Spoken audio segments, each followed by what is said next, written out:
one big thing.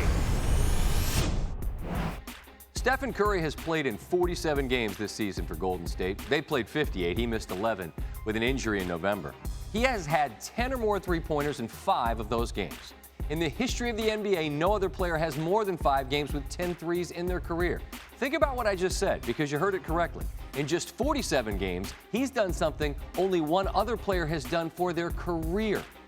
Last night at 2 in the morning, I started thinking about players who change a sport and how they change it. It feels like what Curry does has become so routine as to be taken for granted. Like it's normal to do this. We've become numb to the genius of it all. Sure, Curry just went out and had 10 threes in a game against the Kings last night. Here's the thing. It ain't normal. He's made more threes this calendar year than Larry Bird ever made in a season. Different time, obviously. But Bird was considered a great shooter because he was. He showed up at a three-point shooting contest, asked which one of y'all wants to finish second, never took off his warm-up, then buried a money ball after he stuck his crooked finger in the air to let everybody know who finished first while it was still in the air. But Curry is some kind of a shapeshifter. As his coach Steve Kerr put it so perfectly, what Curry's range does is distort the whole chessboard. Kerr himself wasn't just a good shooter, he's the most accurate three-point shooter in the history of the game.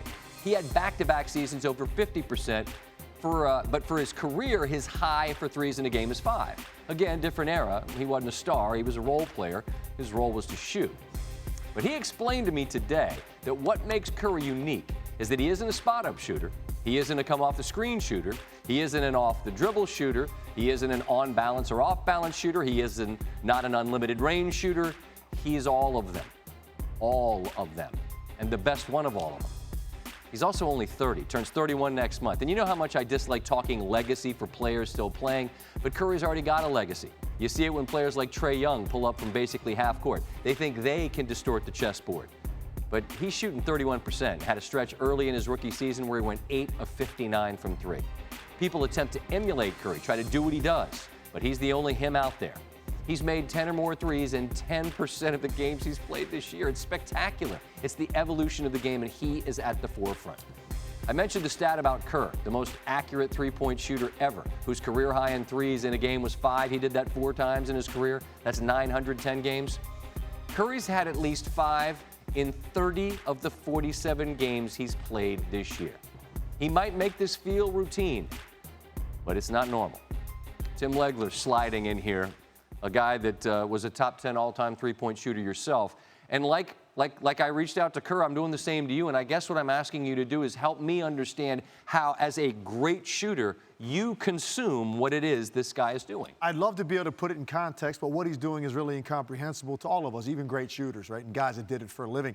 I guess the way I would describe it would be this. You think about the evolution of the three-point shot and the way it's changed the game. It's changed the way we play it. It's changed the way we cover it. It's changed the way we watch it. It's changed who wins titles. So in an era when everybody wants to do this thing, to separate yourself to such an extent that no other player can genuinely be in the debate about who's the greatest to do it, when you're that far ahead of everyone else who's ever tried it, and he is.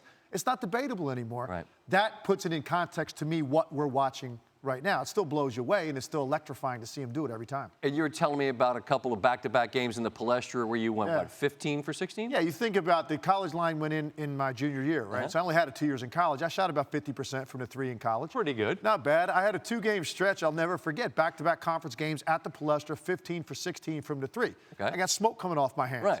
And I still only got to 7 in one game and 8 in the other, and I only missed 1. So to put that, and that's a 19-9 line. So to put that in perspective, which what this guy is doing against the greatest athletes, the greatest defenders in the world, and making it look routine, just sit back and enjoy it, because you're never going to see this again. I genuinely believe you might not ever see another Steph Curry.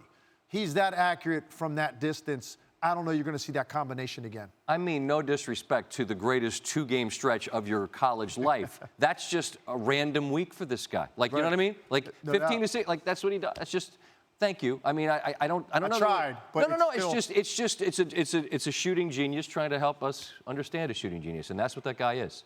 It's a nuts. No doubt. Bananas. Tim Legler.